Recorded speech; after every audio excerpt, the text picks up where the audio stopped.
it scared the bejeebies out of me.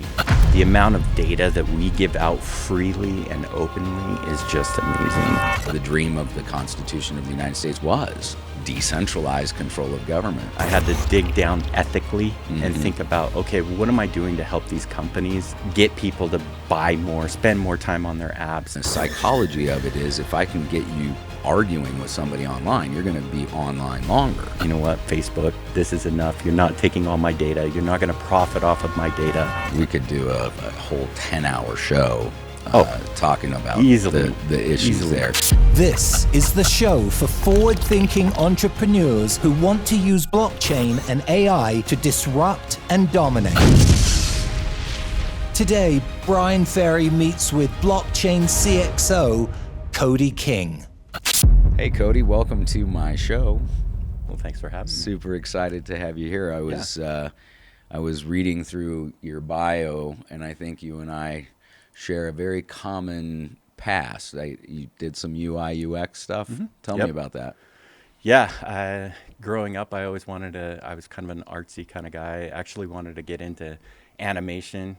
So in high school, I started taking some animation kind of classes through the local college and stuff. And for me, it kind of progressed after serving a 2-year church mission for the Church of Jesus Christ of Latter-day Saints. I kind of started getting into working with a lot of different businesses and kind of understanding, because right around the bubble of the internet, ripe opportunity for a lot of different things, right? So for me, it opened a lot of doors and really kind of projected my path. And I mean, I've been all over the board of what I've done, being a serial entrepreneur for well over 24 years now.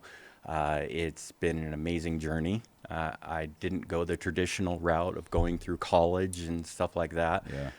If I wanted to learn something, I sunk my own money into a business and hired the very best person I could get. And then after I learned everything I could from them, flipped them the company and said, thank you, kept a chunk of the equity and moved on to the next thing. And so for me, I'm a very curious person when it comes to education. So it has always been around kind of UI, UX, and then over my career, it kind of turned into something a little bit more user experience and kind of how that all flows into thing. And then when social media came out, game over. Right.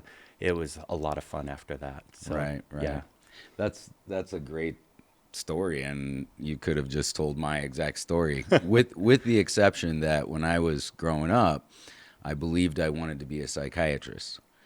And when I first started looking into going to school to become a psychiatrist, one of the professors pulled me aside and said, why do you want to be a psychiatrist? And I gave him this big, long story about why I wanted to be it. And he said, I'll tell you what, I'll give you an automatic acceptance into the program, but you have to go and spend 6 months working with a psychiatrist.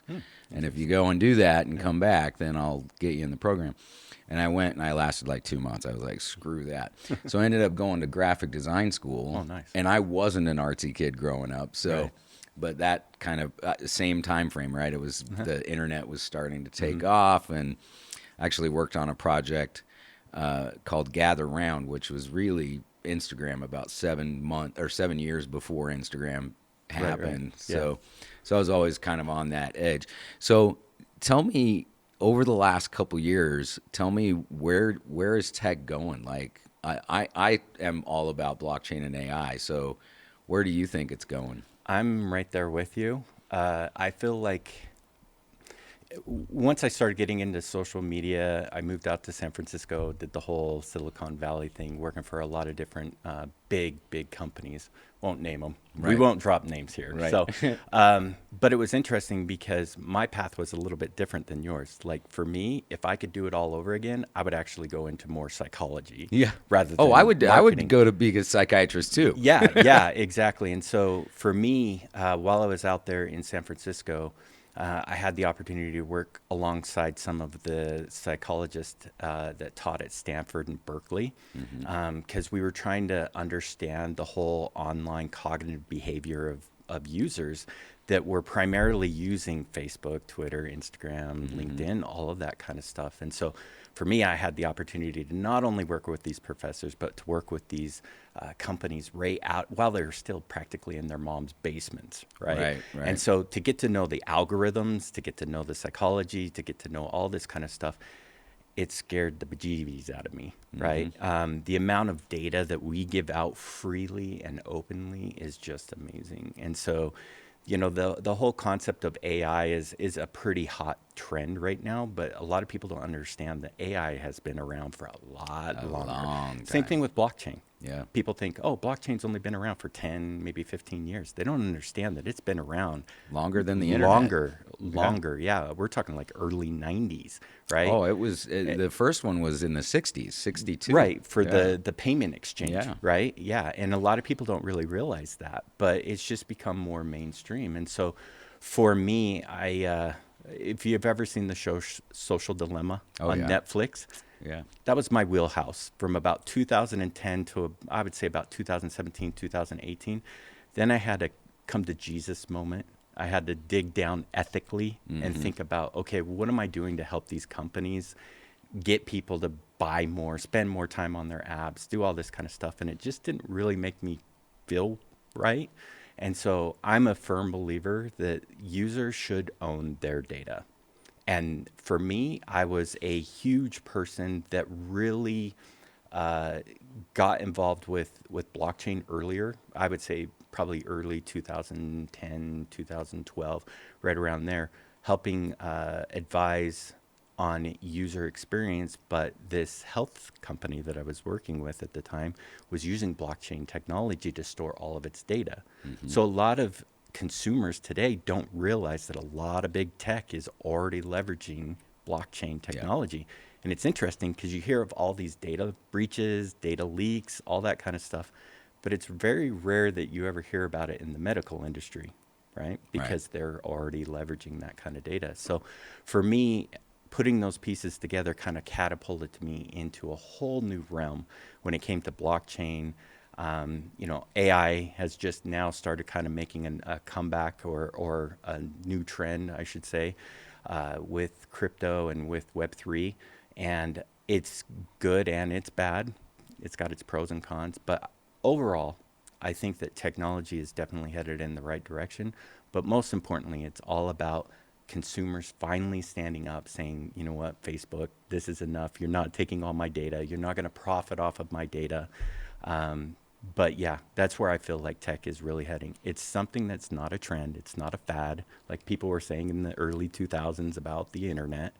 It is here to stay, and it's just going to keep growing and growing. So for those that are not tech savvy, now's the time to get tech savvy because it's only going to get better and better. And every 6 months, it's ultimately changing. And so tell me, I'm fascinated by the time that you spent working with those social companies. And I'll give you a little bit of framework. So I, very, very early on in the internet, back in 2001, you're probably familiar with Silicon Slopes, the group, right? Sure. Well, back in those days, in 2004 or 5, it was Silicon Slopes was just kind of starting to form. And I remember, you know, now you go to Silicon Slopes, there's like 3,000 people there, right? But back in those days, it was like 9 of us. We went to a restaurant and talked. But I remember talking in it was somewhere around 3 or 4 with a couple of the tech guys from around here, and I was talking about this notion of the risk of big data, and especially as it was emerging in social platforms, because with social platforms, and actually I'll share this too. So I had the opportunity to meet Jeff Bezos in the late 90s. Oh, nice. And, you know, he started Amazon back in, I think it was 93 or something like that. And it had been going for quite a while. And the meeting that we had with him, he talked about that Amazon was not an e-commerce company. It was a data company. And what they were collecting was consumer behavior, consumer choice and preferences, and they would then use that data to target them more efficiently. And I remember personalize their experience, which, back in those days I thought, yeah, that'd be a cool thing, personalized web. Well, I remember when I first was meeting with those guys, I said, in the coming years, people they're gonna surrender their most valuable asset to big tech, and it's gonna be a real problem. And in it was probably 2018, I was paying particular attention, I'm sure the rest of the world was too, to the rhetoric, the political rhetoric that was happening. Trump got banned from Parler, and that put just a huge dent in what was going on. And leading up to that election, I remember saying to my friends, the problem isn't misinformation, it's misdirection. And these algorithms, what they do, and the psychology of it is, if I can get you arguing with somebody online, you're going to be online longer. So the experience that I had and the experience that you had on Facebook was totally different. It was based on what you had said. So I said that was going to be a real problem. It became a real problem, and we saw what happened with the 2020 election. I'm not a conspiracy guy, but nobody gets 80 million more votes than has ever happened before, right? I think that was a theft of data. It wasn't necessarily they cheated. It was somebody was adding data to the mix, right? And I don't know if you know this, but along with my partners, I acquired the Parler platform after it got shut down, and it's totally decentralized. The users own their data. There's there's no algorithms. Yeah. So what I've been interested in, I'm interested in your take on this. When I first got introduced to blockchain, it was in the aftermath of a horrible experience. My wife passed away, and it turned out that the fact that her medical records were in two different systems, there was, she was basically given a combination of prescription medicine that ended up taking her life. And I got introduced to blockchain very soon after that, within a year. And I was immediately taken by, not by the crypto side, but the data side and what we can do to decentralize data and give data ownership back. So I'm interested. I know you have some thoughts on where blockchain and crypto is going to evolve to, but I'm interested to hear what you think the next 5 years looks like. That's interesting that you bring that up. One of the projects that I've been able to work on over the course of the last 3 years is a healthcare, totally decentralized DID, digital identity for those that are listening, that allows people to literally take their phone with the RFID chip, literally walk up to almost like a pay portal, tap it, have those stupid forms that you have to fill out every single time you go back to the same doctor over and over again. It automatically fills that in. It gives you access to their scripts, to their doctor's notes, any x-rays, anything that has to do with their medical records, they take with them, all associated with their DID That's form, awesome. right? And so it's a pilot that we've been working on out in Singapore. Another one that we've been doing as well is actually working on, I'm no longer with the project, but we were working with 20 million Turkey citizens to bring their government IDs, birth certificates, passports, driver's license, all that kind of stuff online, on-chain for them through OmChain. And it was a phenomenal thing. And so now I'm working on quite a few different projects, advising CXO role, CMO role, where we're trying to do similar things with the gaming industry, where gamers can take all their game data, all their profiles, all their achievements, all that kind of stuff, and take it with them, but be able to unlock it and monetize that data with them. And it's all done with just them giving permission and then taking it with you, because I agree with you. It's so frustrating to go to this doctor, then go to this doctor, and they don't communicate together unless they're under the same insurance umbrella kind of thing. Right. And it's so frustrating because there are things that are usually missed. And I mean, without divulging too much information, something similar just recently happened to myself. I went from this doctor to this doctor, and the doctor's like, no, I need one of those. And I'm like, no, I just got an MRI. Right. Let me go get it for you. And that took time, money, and money, and everything out of my pocket to go out back to that doctor's office, stand there. I was there for a good 45 minutes to get a copy of my MRI. Yeah. Are you kidding Yeah. me? I thought they were supposed to have this on hand or Right. digitized that they could just hit send. Right. I need to be in control of that. And so Yeah. I'm a firm believer in that kind of thing. Yeah, we could do a whole 10-hour show talking about Easily. the issues Easily. there. I think that for me, one of the most, there's kind of a convergence of things happening right now that I think are fundamentally going to change the way the world looks in the next 5 years. And the first is, and I'm going to call it the Trump effect, but it's really not the Trump effect. It's the conservative movement that has really, it's taken over the whole world. Like, everybody thinks that the U.S. recently made this shift, but it's happening everywhere. And I think one of the interesting storylines from that is this idea that we, as free people around the world, we have the right to own and control our data.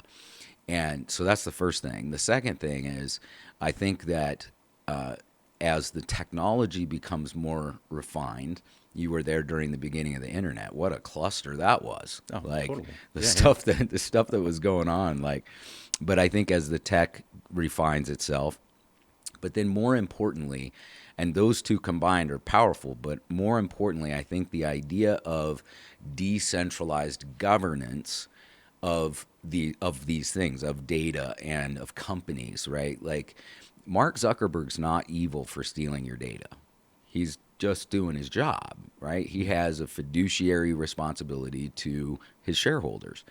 And I think as we go into this next era, if you will, I think the idea that companies don't need to centralize control anymore because of the ability to inject value through blockchain, I think that's going to be a fundamental shift. And I think it's going to be an interesting ride. Oh, for sure. From a fiduciary standpoint, absolutely, because you're almost flipping the script.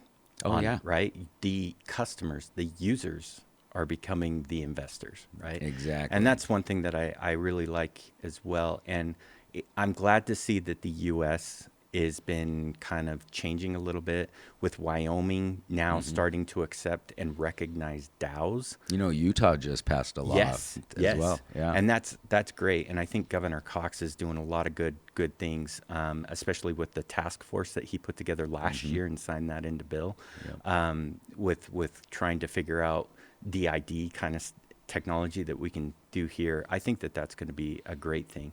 And you know, it's interesting that you say that, because I just came across another company they're calling themselves a company, blockchain company, not a project, which is usually labeled as a project in Web3. But this company is actually being ran solely through a DAO.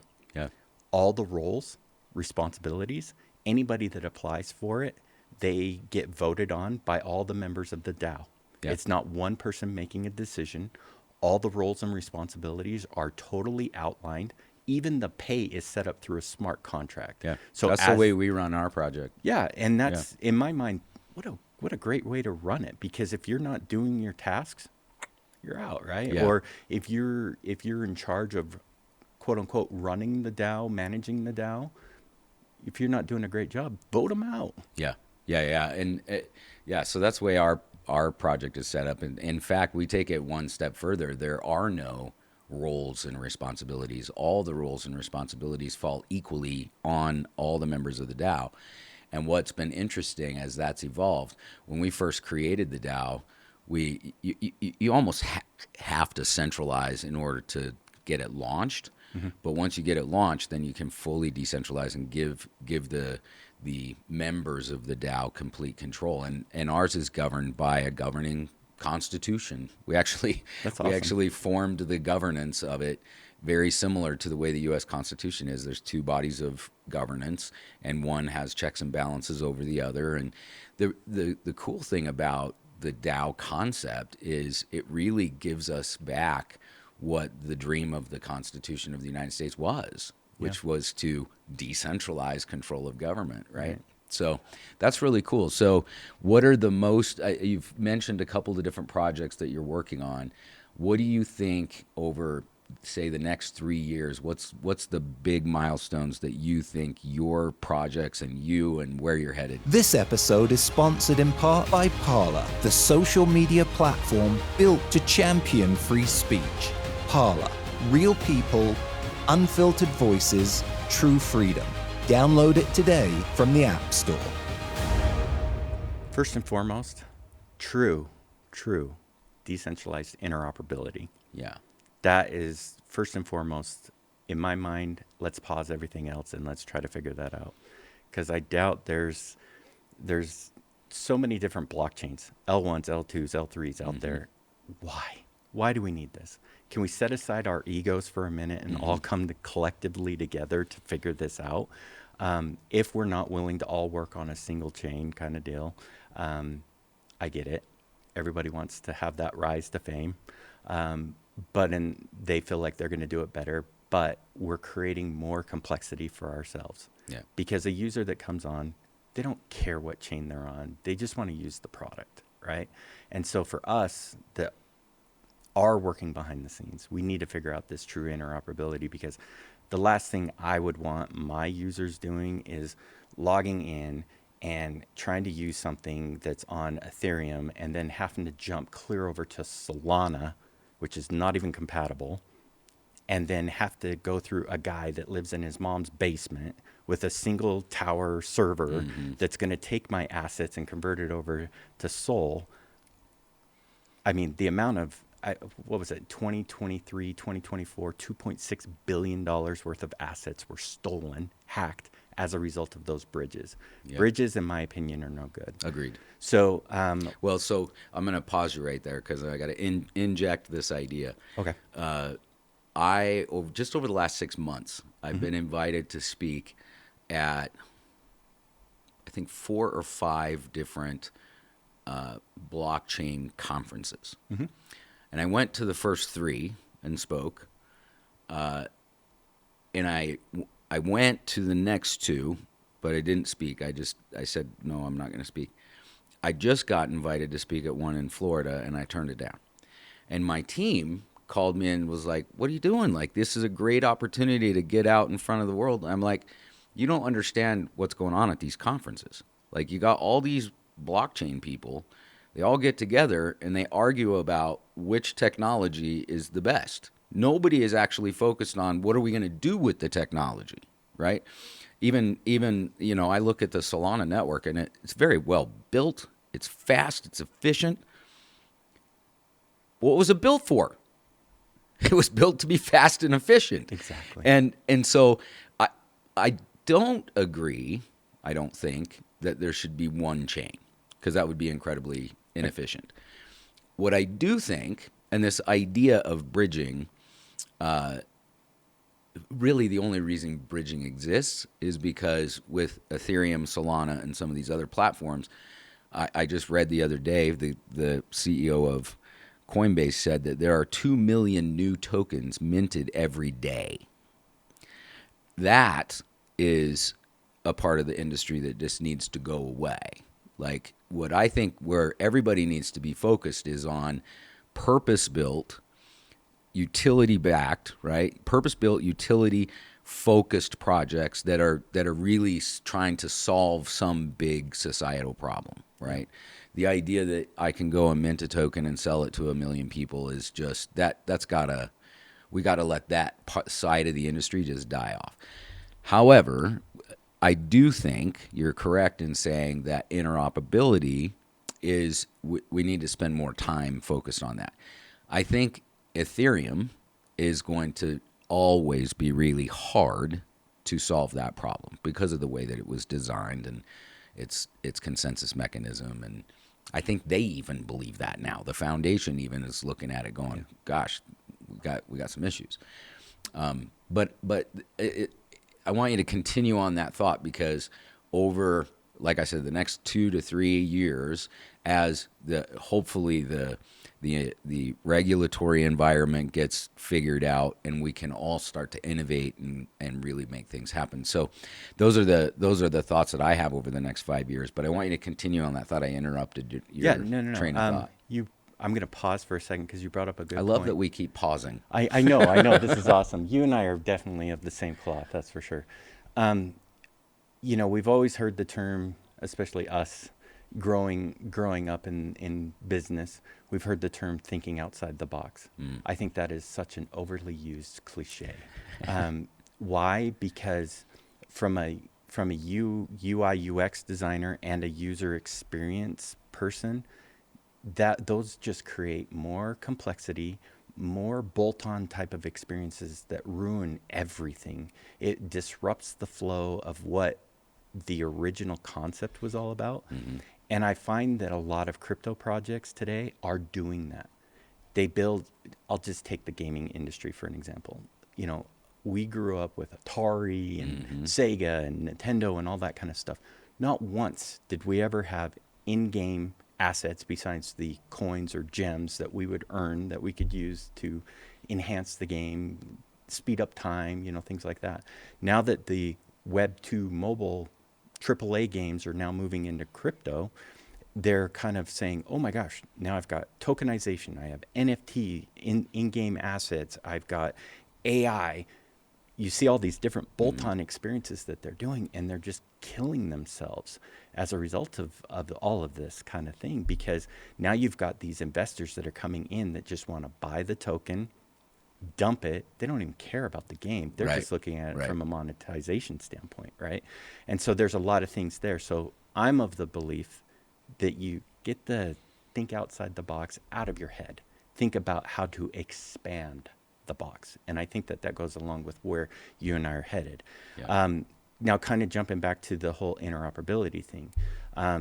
Over the last 2 years, I've been invited to work on an L1, brand new L1 out of Australia, that is solely focused on true interoperability. And this tech is amazing.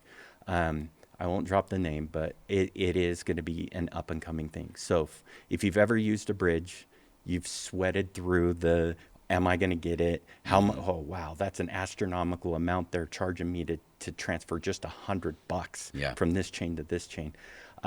This one is, I think the last one we went through,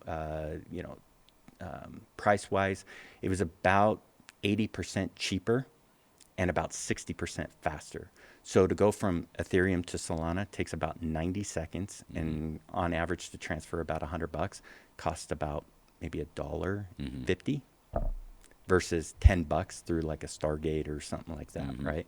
And so the reason why I love this technology, and there's a lot of other technologies out there that claim to do it, Layer 0, all those kind of things.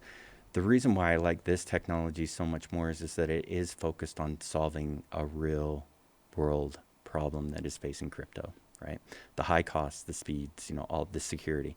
It really boils down to those three things. And what it does is that it not only allows you to transfer assets, NFT, tokens, things like that, but it also allows you to do data and logic, which a lot of these other ones don't. Right. So for us, people that mint a token or an NFT on this particular chain will also be able to deploy, let's just say they did 100,000.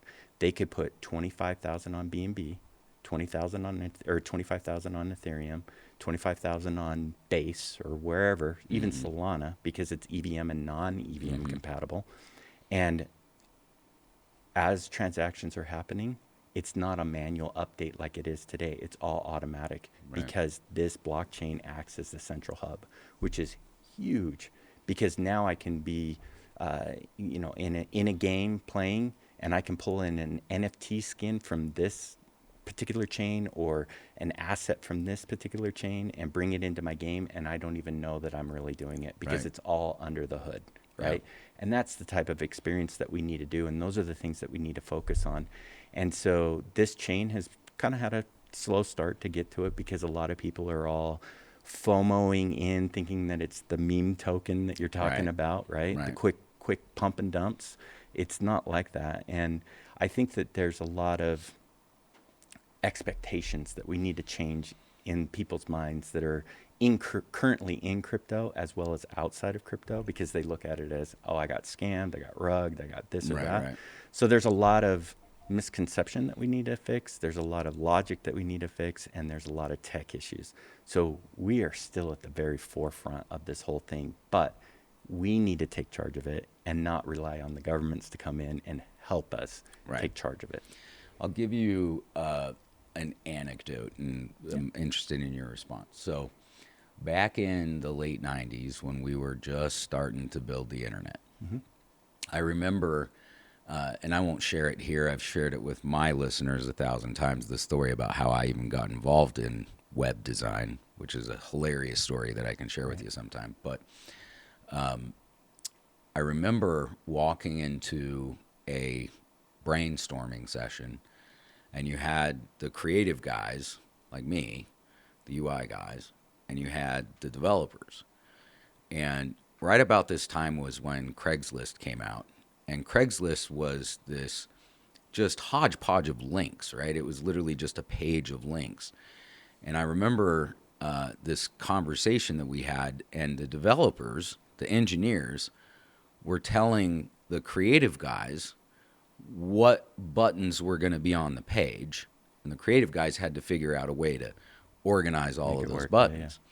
And what I realized many, many years later was we should have never let the engineers have that conversation. The creative guys should have told the engineers, these are the buttons that should be on the page. And then if you look at the brilliance of Steve Jobs, the brilliance of Steve Jobs wasn't that he knew how to build really cool computers. What he knew was psychology. What he knew when he created the Macintosh computer, he looked around the room and said, oh, there's a desk. Let's call it a desktop. And the desk has file folders on it. Let's put file folders on it. And the file folders have files in it. Let's put files in it. And what was so brilliant about that was he took the world that we lived in at the time and he put it on the screen. That was it. And that's what his brilliance was. Now, when the internet came along, we went through the same freaking problem. And now the most popular website on the planet, has one button on it. And I remember back in the day, we had websites that had 400 buttons on it. Yep. And the engineers argued, well, people need to be able to go wherever they want. Right. Well, they did for a long, long time. They went wherever they wanted, which means they weren't going where we wanted them to go. Right. Well, we figured that part out. Then along comes the rise of Bitcoin and the popularity of Bitcoin, and then the creation of Ethereum. And the engineers are in charge again. Yep. And what's happening is the engineers have created all these words that people have no idea what they mean. Like a few minutes ago, you were talking about EVM compatible. Guarantee you not one of my listeners know what the hell that means. True. Sorry. And part of it, and this is what I was talking about with the conferences, is the engineers are in charge again. Yep. And you know, they came up with, we're going to send tokens from a wallet to a wallet address. So how do I do that? Well, you got to go copy the wallet address and take it over here and put the wallet address in here. And that's what you get when the engineers are in charge. And that's why I think adoption has been really, really tough.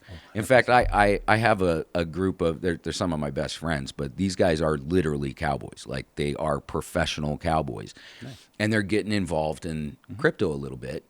And late last night, the market was kind of dumping last night a little bit, so they're all calling me, freaking out. And of course I'm telling them, stop looking at it. Like, just stop looking at it. But the one guy was like, I don't understand how to send USDT. And I literally thought to myself, how did we invent a system that a simple guy can't figure out how to do it? Exactly. Right? So I agree. As we've got a Steve Jobs blockchain and crypto, and make it so it's just like the stuff that I've already been doing, or else mass adoption is just going to be really, really tough. Well, that's actually how I got involved. Is, you know, unique story here is in 2017, I kind of started becoming a full-time, investor in it. Might have heard of a little thing called Doge. Oh, yeah. Type of thing. I got into Doge and started just dabbling around with it. And I was using like the Robinhood app, right? So I bought it in 2017. I'm kicking myself because I sold it in February of 2020. Oh yeah. Just weeks before the whole GameStop Yeah. Yeah. explosion, right? Yeah. However, it did go up a little bit, and I'm not gonna lie, I probably put like $1,000 into it because I sold stock, and I'm like, I don't know, I don't have time to research what I want to put it in next, and Right. so I'm just like, Doge. People are talking about Doge on Reddit and Twitter and all this kind of stuff, so I just threw it in there. Totally forgot about it for 2 years, and then came back and I'm like, oh, it dropped like 2 zeros. Now, granted, when I bought it, there was like 8 zeros, so I had Right. like billions of these tokens, right? Right.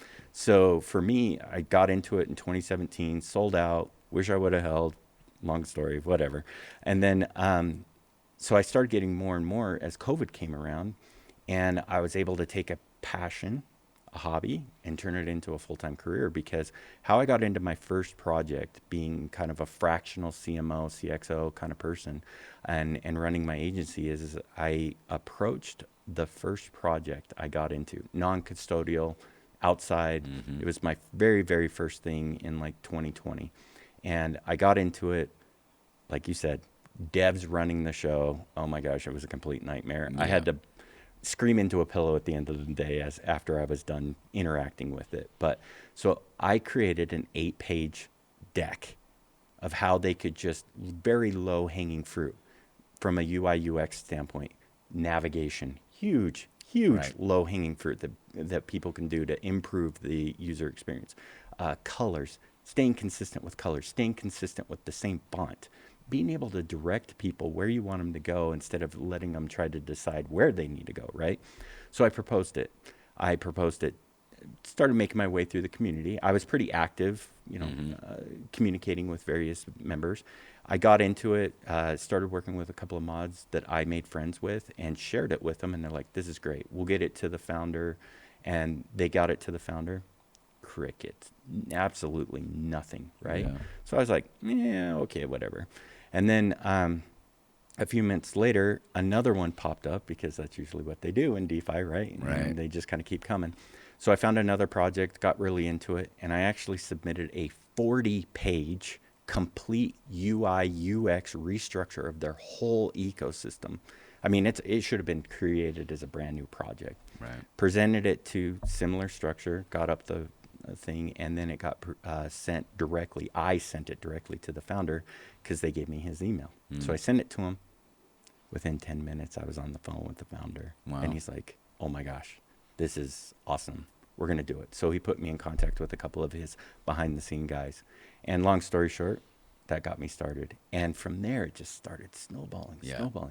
And so for me, being in this world for, we'll just say, full time since 2017, kind of seen the evolution of everything, it has been awesome to see that since I would say about 2022, projects are really starting to get focused on devs running the show per se, Right. and starting to focus on that user experience. And today, I participate in about 4 to 5 different podcasts and X spaces per week.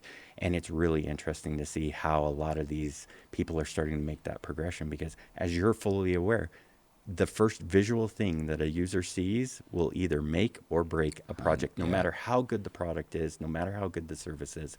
If it doesn't look and give them that warm fuzzy, they're out. Yeah. All right. Well, listen, this has been awesome. I want to ask you one more question before we let you go. Yeah. There are a lot of people that are hearing in the news, crypto, like it's just in the news every day now, right? Like everybody's talking about it. And this is kind of the second wave of that, I would say. Right. Where would you and how would you tell people, because I have a lot of people that follow this program that they're totally new. They don't understand any of it. Where would you say is the best resource for an entrepreneur, a guy who's got a business and he wants to figure out how to get involved in blockchain and maybe even disrupt his own industry with it? Where do they go to learn about this? What's the easiest way to get started? The easiest way to get started is just jump in. Even if you have to go into like a Robinhood or a Coinbase, I'd recommend Coinbase over Robinhood. Those are custodial wallets. Those are things that you can easily just interact with. They'll help protect you And then from there, just kind of take baby steps into different projects that you may find and come across, because it is such a small world. Yeah. It's not hard to find. And establish relationships with people within the communities. There are tons of great people within all these different communities. Now, you'll come across some communities that are like very toxic, very cultish. You can't ask questions or you'll get banned. But be mindful to what you're attaching wallets to. That's why I say Coinbase to start with. Then you can move on to more non-custodial wallets. The big thing that I would recommend is stay away from YouTube. Stay away from Twitter. I mean, most of those guys, to be honest, are just, they're paid KOLs, so knowledge experts, right? And they're just there, and they will promote a product as long as they're getting paid. And most of them came under scrutiny, I would say, after this last cycle with regulations and things like that. And a lot of them are going to be facing some tough questions coming up. But in the long run, it's always important to do your own research. If you don't feel comfortable with anything, trust your gut. Seriously, that's what it really boils down to. Crypto is still the wild, wild west of things, but it is kind of that space frontier. We're just kind of barely scratching the surface. And non-fungible tokens, NFTs, tokens, meme tokens, and games and things like that, we're just barely scratching the top of the surface of what we can do with blockchain. And for me, do I believe that there are experts in the blockchain? We can be considered experts, but in the same sense, we're not really experts. We're still students, right? And we're kind of pioneering. And every time I speak, I always tell the audience that's listening, anybody that's hearing our voices right now will potentially become that next big thing. They're going to bring that next big industry. They're going to bring that next innovation into blockchain. And so it doesn't matter if you have a tech background or if you have a customer service background or if you're even a dentist. That's another good story I'll have to share with you. But you've got all these different type of skill sets that can be utilized in blockchain and Web3. And so my best suggestion is just jump in, get started. There's no real good place to start, and there's no real good place to kind of end your journey, because it's going to be one of those things that you just keep going. And if you start out as a hobby, turn it into a passion, turn it into something that you can turn into a full-time gig. I know so many people. I've met so many different people around the world. I've been able to travel and be able to meet with them. Like, this has truly been an amazing journey for me in the crypto side. Moving from the traditional world into the virtual world has been completely an amazing opportunity. Yeah. I agree. Well, listen, thank you so much. Thanks for having me. You actually came into the studio. Yeah. I really appreciate it. And I know that my audience will appreciate this conversation. I appreciate it. Yeah. Thanks for having me. This episode was sponsored in part by the Optio community. Learn more about the Optio blockchain by visiting optio.community.